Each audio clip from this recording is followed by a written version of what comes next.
Good morning. So, after the first chapter in genetics, that is the principles of inheritance and variation, we are moving into the second chapter in genetics. In the first chapter, we understood that there are different patterns of inheritance, and these inheritance are controlled by factors or chromosomes, and finally we concluded that they are the genes present on the chromosomes. Then from onwards, scientists are trying to know what is the chemical nature of that gene or chromosome or factor. And they concluded that it is the nucleic acid, both deoxyribonucleic acid and ribonucleic acid, DNA and RNA. DNA is the genetic material in most of the organisms. RNA also the genetic material in a few organisms. But RNA is doing some other functions. In addition to acting as the genetic material, RNA is mainly acting as the messenger, the mRNA molecule. It also acting as the structural molecule, that is the ribosomal RNA or rRNA. Then thirdly, it is acting as the adapter molecule, like the transfer RNA. It also acting as the catalyst as ribozyme. Thus, RNA is doing different functions. One, it acts as the genetic material. Second, it is acting as the messenger molecule. Third, it is acting as the structural molecule. Fourth, it is acting as the adapter molecule. And fifth, it is acting as catalyst like ribozyme. In this second chapter, we are discussing the molecular basis of inheritance. So the chapter is molecular basis of inheritance. Molecular basis of inheritance.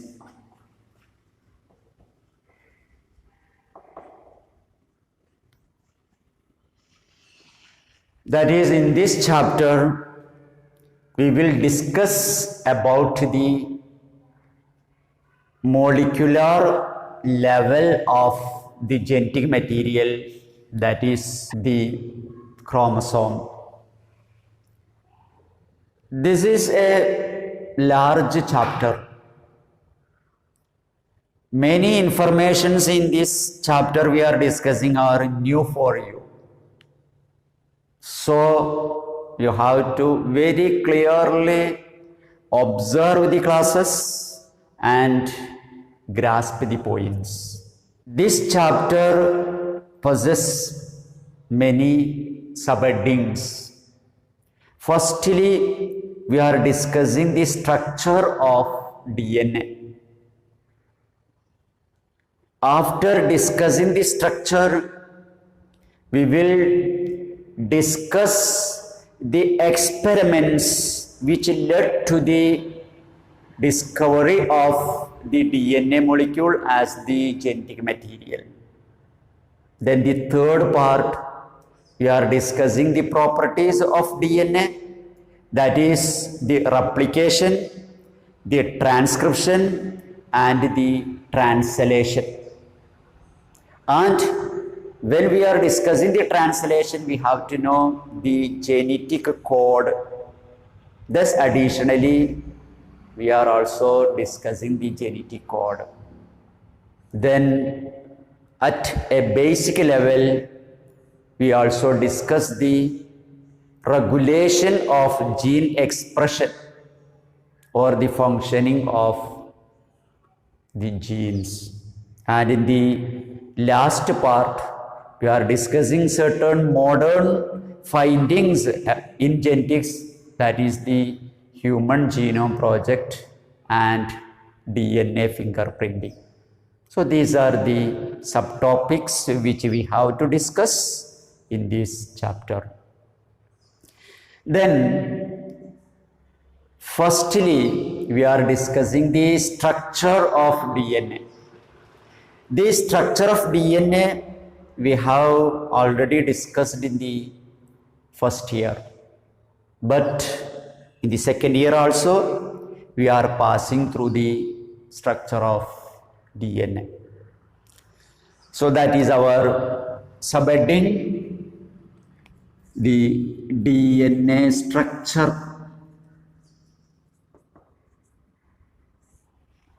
We know DNA is a long polynucleotide chain.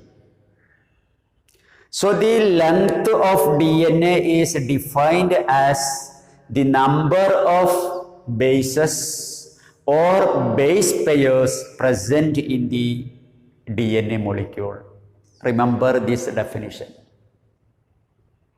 Length of DNA is defined as the number of nitrogen bases or base pairs present on the DNA.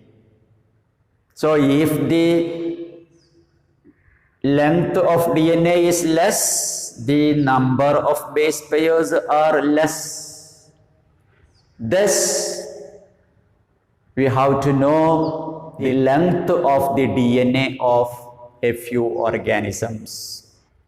So for example, in bacteriophage 5174, the length of DNA is 5386 base pairs.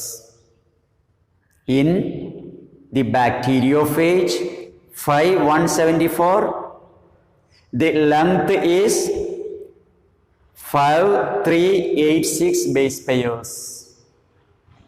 അപ്പോൾ ഇങ്ങനെയാണ് DNA യുടെ length define ചെയ്യുക. DNA യുടെ length define ചെയ്യുന്നത് ആ DNAയിൽ എത്ര base pair ഉണ്ട് എന്നതിൻ്റെ അടിസ്ഥാനത്തിലാണ്. ഇപ്പോൾ ഉദാഹരണമായിട്ട് വളരെ ചെറിയ ഒരു ബാക്ടീരിയോഫേജ് എന്ന് പറഞ്ഞാൽ എന്താ അറിയാലോ അല്ലേ? They are the virus attacking the bacteria. അതിൽ വളരെ ചെറിയൊരു ബാക്ടീരിയോഫേജ് ആണ് 5174 എന്ന് പറയുന്നത്. അതിൻ്റെ DNA യുടെ ലെങ്ത് 5386 ബേസ് പെയേഴ്സാണ്. A second example is again a bacteriophage, that is the bacteriophage lambda. Its length of DNA is 48,502 base pairs. 48,502 base pair ആണ് ലാംഡ എന്ന് പറയുന്ന ബാക്ടീരിയോഫേജിലെ DNA-യുടെ ലെങ്ത് അല്ലെങ്കിൽ DNA-യിലുള്ള base pairs എണ്ണം. Then the third example is the E. coli, the bacteria Escherichia coli, and its length of DNA is 4.6 into 10 raised to 6 base pairs. 4.6 into 10 raised to 6 base pairs are the length of the DNA of E. coli. And in human beings, the haploid number of DNA length is 3.3 into 10 raised to 9 base pairs. Human DNA യുടെ length എന്ന് പറയുന്നത് 3.3 into 10 raised to 9 base pairs. അതാണ് haploid ക്രോമസോമിലെ DNA length. In diploid it is 6.6 into 10 raised to 9 base pairs. So the length of DNA is also a characteristic feature of organism. ഓരോ ജീവിയുടെയും ഒരു important ആയിട്ടുള്ള ഫീച്ചറാണ് അവയുടെ DNA length എന്ന് പറയുന്നത്.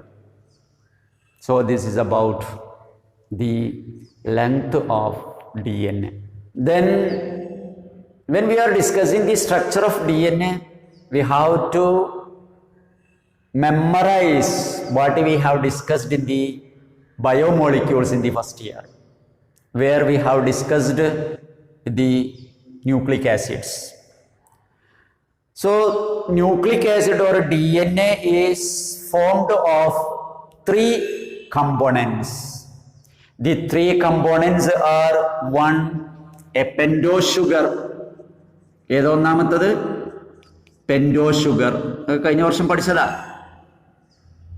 There are 2 pentosugar, they are ribose and deoxyribose.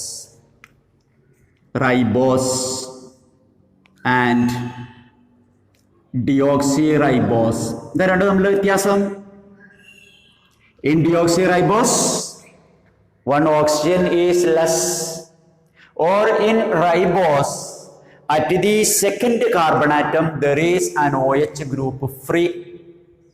So ribose is more reactive than deoxyribose. Remember it. Due to the presence of a free OH group at the second carbon atom, ribose is more reactive than deoxyribose. Ribose is present in RNA and deoxyribose is present in DNA. Then the second component, which one is second component? Yes, it is nitrogen base. So second component is nitrogen base. There are 2 types of nitrogen bases. They are the purines and pyrimidines. Purines and pyrimidines.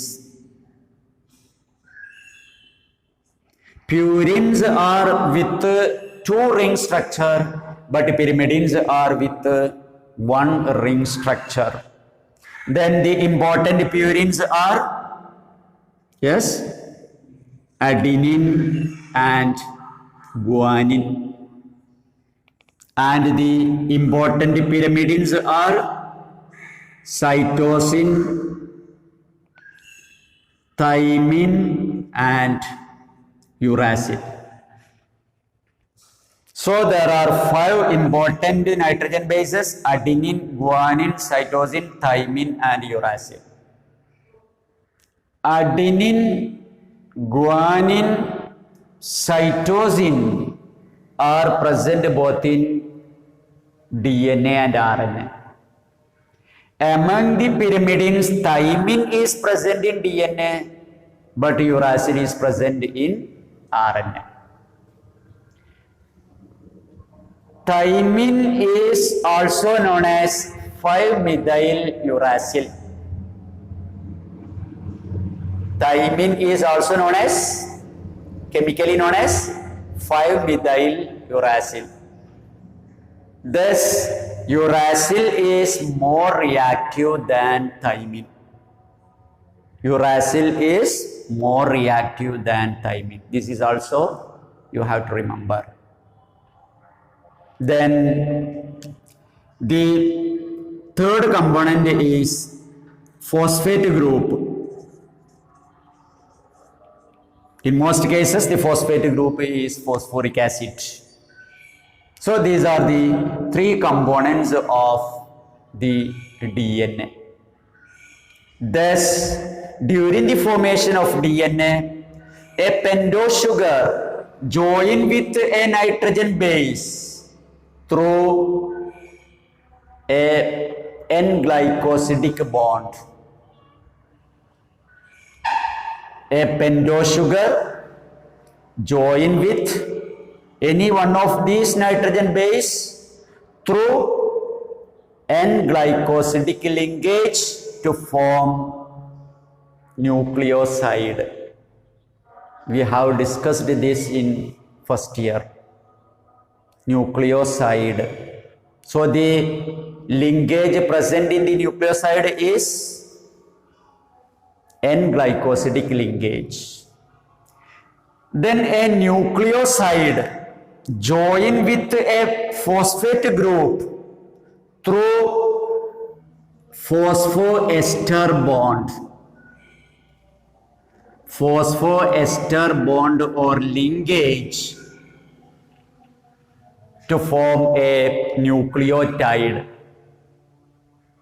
Thus, a nucleoside join with a phosphate group to form a nucleotide, and the linkage is the 5' 3' phosphoester linkage.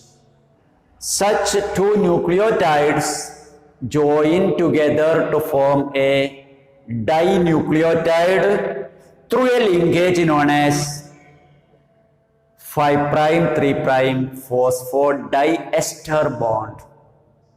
രണ്ട് ന്യൂക്ലിയോടൈഡുകൾ join ചെയ്ത് ഒരു dinucleotide ഉണ്ടാവും. ആ ബോണ്ടിന്റെ പേരാണ് 5' 3' phosphodiester bond. മറക്കരുത്. Such a lot of nucleotides join together to form a polynucleotide through these 5' 3' phosphodiester bonds. A pentose sugar. You have studied the structure of pentose sugar. This is ribose. First carbon atom, second carbon atom, third, fourth and fifth. This is the pentose sugar. Then this pentose sugar join with nitrogen base like adenine through N-glycosidic bond. This bond is called N-glycosidic bond. Bond between two OH group is called glycosidic bond. So this is the nucleoside adenosine. When it is thymine, then it is thymidine. Then when it is cytosine, it is cytidine, etc. Then from this fifth carbon atom, an OH group join with phosphoric acid, and a phosphate group is attached on it, and this bond is called phosphoester bond. This is called phosphoester bond. Bond between a phosphoric acid and the pentose sugar. So this is the nucleotide. Then another nucleotide. This is a pentose sugar with a nitrogen base in the first carbon atom. Then this is the fifth carbon atom which possesses a phosphate group. Then these two nucleotides join together by a phosphoester bond with the third carbon atom of the second nucleotide or pentose sugar. So here two nucleotides are joined together through two ester bonds. In between that two ester bonds there is a phosphate group, so it is phosphodiester bond, and the direction of this is from fifth carbon atom to third carbon atom of other pentose sugar. So it is called 5' 3' phosphodiester bond. Okay? Then such a lot of nucleotides join together through phosphodiester bonds to form a polynucleotide chain. Then when we are observing the end of such a long chain, at one end there is a free phosphate group in the fifth carbon atom, and so this end is known as 5' end. But the other end, here the third carbon atom is free, which possesses a free OH group, and so that end is called 3' end. These are the 5' and 3' end of the polynucleotide chain. Thus, DNA or RNA, that is nucleic acids, are the polymers of nucleotides. So in the structure of polynucleotide chain, pentose sugar and phosphate group form the backbone, and the nitrogen bases are projecting from that backbone. This is the structure. In 1869, Friedrich Miescher discovered the nucleic acid and he named it as nucleic. In 1865, Mendel published his work. In 1869, Friedrich Miescher discovered nucleic acid. But to know the relation between the factors described by Mendel and the nuclein discovered by Friedrich Miescher is attained only after 90 years. After the discovery of the nucleic acid by Friedrich Miescher, its structure is discovered again after a long period. DNA structure was proposed by Watson and Crick in 1953 based on X-ray diffraction data produced by Maurice Wilkins and Rosalind Franklin. So based on the X-ray diffraction of the nucleic acid, it is produced by two scientists, Wilkins and Franklin. Watson and Crick proposed a structure for DNA molecule. An important feature of Watson-Crick model is the base pairing between the two polynucleotide chains. This base pairing is proposed by Irwin Chargaff. According to him, always adenine join with thymine through two hydrogen bonds and thymine with adenine again through two hydrogen bonds. But guanine with cytosine are joining with three hydrogen bonds. So always adenine join with thymine or thymine with adenine, guanine with cytosine or cytosine with guanine. Here adenine and guanine are purines. Cytosine, uracil and thymine are pyrimidines. So to remember the pyrimidines, you remember cut. Cytosine, uracil and thymine. Cut pyramid. Okay? Thus always the adenine by thymine is equal to 1. Guanine by cytosine is equal to 1. Thus from this we can detect the number of nitrogen bases when we know the total number and number of 1. For example, in a polynucleotide chain, there are 100 nitrogen bases. Among these, 25 are adenine. Then what is the number of cytosine? What is the number of thymine, etc.? When there are 25 adenine, then we can say thymine is also 25.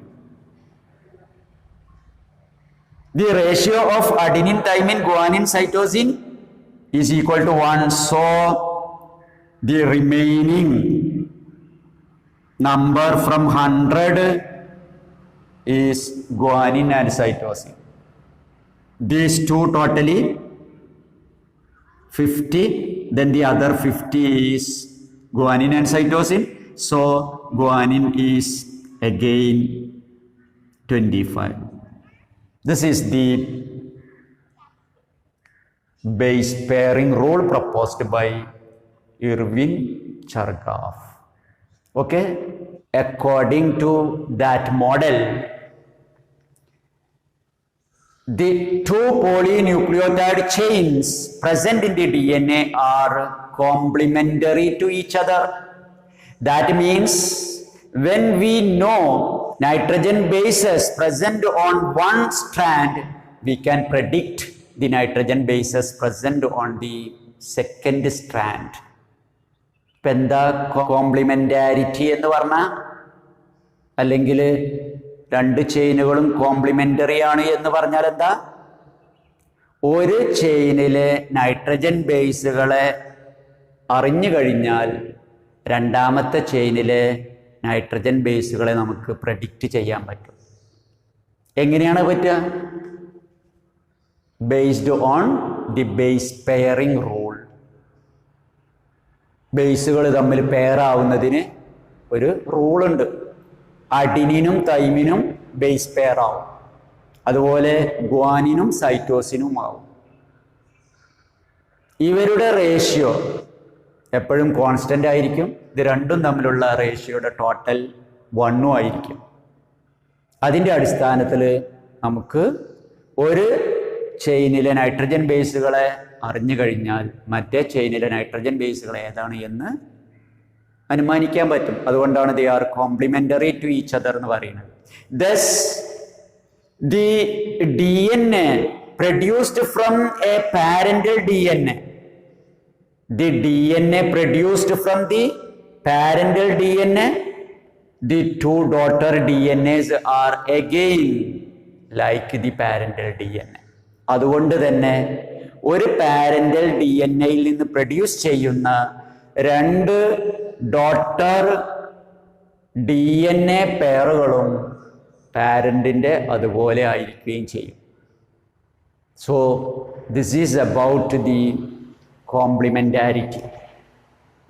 Then the important features of the double helical structure are the following. First one, the DNA molecule is formed of two polynucleotide chain. എന്താ ഒന്നാമത്തെ point? ഒരു DNA-യിൽ 2 polynucleotide chain ഉണ്ടായിരിക്കും. The backbone of that chain is formed by sugar and phosphate molecule, and the nitrogen bases are projecting inwards. Then the second point, the polarity of these two chains are anti-parallel. That is, one chain is in 5' to 3' direction, but the second is 3' to 5' direction. Then the third point is that always adenine join with thymine through 2 hydrogen bonds and guanine with cytosine through 3 hydrogen bonds. എപ്പോഴും adenine തൈമിനുമായിട്ട് 2 hydrogen ബോണ്ടിലൂടെ, അതുപോലെ guanine സൈറ്റോസിനുമായിട്ട് 3 hydrogen ബോണ്ടിലൂടെയാണ് base pairing നടക്കുക. This base pairing between purine and pyrimidine make the 2 chains parallel. എപ്പോഴും 2 ചെയിനും പാരലായിട്ടാണ് pass ചെയ്യുക. Purines 2 ring ഉള്ളതാണ്, പിരമിഡിൻസിന് 1 റിങ്ങേ ഉള്ളൂ. എന്നിട്ടും രണ്ടിൻ്റെയും distance equal ആവുന്നത് എന്തുകൊണ്ടാണ്? എപ്പോഴും ഒരു പ്യൂരിൻ്റെ കൂടെ 2 റിങ്ങുള്ള പ്യൂരിൻ്റെ കൂടെ 1 റിങ്ങുള്ള പിരമിഡിനെ ജോയിൻ ചെയ്യുള്ളൂ. ഇതാണ് 3ാമത്തെ point. The 4th point, after the formation of this anti-parallel polynucleotide chain joined through the base pairing, it become a helical structure or spiral staircase like structure, and its pitch is 3.4 nanometer or 3.4 into 10 raised to minus 9 meter. The number of base pairs in each turn is approximately 10. So the distance between 2 nitrogen bases are 0.34 nanometer. This is the size of that DNA molecule. That is, the DNA molecule is like a right-handed helix. The pitch of it is 3.4 nanometer, and the distance between 2 bases are the 0.34 nanometer, and in each turn there are 10 base pairs. എന്താ pitch എന്ന് പറഞ്ഞാൽ the height in 1 turn. അതൊരു ചുറ്റുകോണി പോലെയാണ്, spring പോലെയാണ്. അപ്പോൾ ഒരു round ഇങ്ങനെ ചുറ്റിയാൽ എത്ര ഹൈറ്റ് ആണോ അതിനാണ് പിച്ച് എന്ന് പറയാ. ആ ഹൈറ്റ് ആണ് 3.4. The 5th feature of double helical structure is that the plane of one base pair starts over the other in the double helix. In addition to hydrogen bonds, it confers the stability of the double strand. That means when the 2 strands are joining together through hydrogen bonds, they are stalking each other in particular plane. It is like a double helix, like a spring. So that spring structure is given by the bond formation in particular angles in each base pairs. 2 സ്ട്രാൻഡുകളെയും പാരലായിട്ട് ഒരുമിച്ച് നിർത്തുന്നത് nitrogen ബേസുകൾക്കിടയിലുള്ള hydrogen ബോണ്ടുകളാണ്. ഈ hydrogen ബോണ്ടുകൾക്കപ്പുറം hydrogen ബോണ്ടുകൾ form ചെയ്യുന്ന plain, അതും ഇതിൻ്റെ സ്റ്റെബിലിറ്റിയെ control ചെയ്യും. എന്ന് വെച്ചാൽ ഒരു കോണി പോലെ ഉണ്ടായിട്ട് പിന്നെ അത് പിടിച്ചും തിരിക്കല് ചെയ്യാം. പകരം ഉണ്ടാവുമ്പോൾ തന്നെ ചുറ്റുകോണി രൂപത്തിൽ വരും. അതുകൊണ്ട് ഓരോ നൈട്രജൻ ബേസുകളും പ്രത്യേക ആംഗിളിലാണ് ഹൈഡ്രജൻ ബോണ്ടുകൾ ഫോം ചെയ്യുക. അതുകൊണ്ട് ഈ സ്ട്രക്ചറിന് മോർ സ്റ്റെബിലിറ്റി കിട്ടും. ഇതാണ് 5th ഫീച്ചർ. ക്ലിയർ ആയില്ലേ? Thus, there are mainly 5 features for the Watson-Crick model. They are very simple. 1, it is formed of 2 strands. 2, they are anti-parallel. 3, They are held together by hydrogen bonds between nitrogen bases. Then 4, they become a right-handed double helical structure with some specific size. And 5th, the stability for that structure is given by both the hydrogen bonds and also the plane of bond formation. So immediately after proposing this structure by Watson and Crick, Francis Crick proposed the central dogma in molecular biology. Central dogma in molecular biology is the flow of information from DNA through RNA into protein. ഈ structure propose ചെയ്തതിന് ശേഷം Francis Crick ഉടനെ തന്നെ ഈ സ്ട്രക്ചറിൻ്റെ ബേസിൽ ഇതിൻ്റെ properties പ്രഖ്യാപിക്കുകയുണ്ടായി. ആ പ്രോപ്പർട്ടീസാണ് DNA-യുടെ പ്രോപ്പർട്ടീസാണ് molecular ബയോളജിയുടെ main part എന്ന് പറയുന്നത്. സെൻട്രൽ ഡോഗ്മ എന്ന് പറഞ്ഞാൽ essence or the main part. Molecular biology is A new branch of biology. ആ ന്യൂ ബ്രാഞ്ചിലെ ഏറ്റവും ഇമ്പോർട്ടൻ്റ് ആയിട്ടുള്ള പാർട്ട് എന്ന് പറയുന്നത് ഈ DNA-യുടെ പ്രോപ്പർട്ടീസാണ്. അതിനാണ് central dogma in molecular biology എന്ന് പറയുക. That is DNA is the genetic material. From this DNA is produced by a process called replication. DNA-യിൽ നിന്ന് DNA ഉണ്ടാവുന്നതിനാണ് replication എന്ന് പറയുക. Replication of DNA. Then from this DNA, then RNA is formed. Synthesis of RNA from DNA is known as transcription. DNA-യിൽ നിന്ന് RNA ഉണ്ടാവുന്നതിനാണ് transcription എന്ന് പറയുക. Synthesis of RNA from DNA. Then from this RNA, then proteins are synthesized.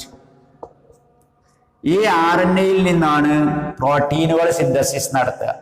Synthesis of protein from RNA is called translation.